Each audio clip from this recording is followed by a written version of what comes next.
I mean, he's so blatantly stupid.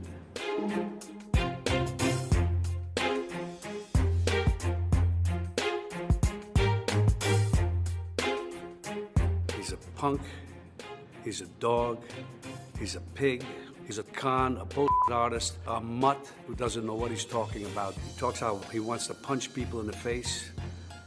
Well, I'd like to punch him in the face.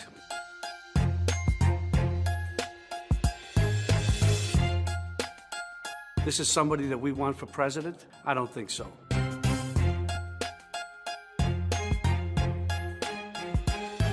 mean, he's so blatantly stupid. He's a punk.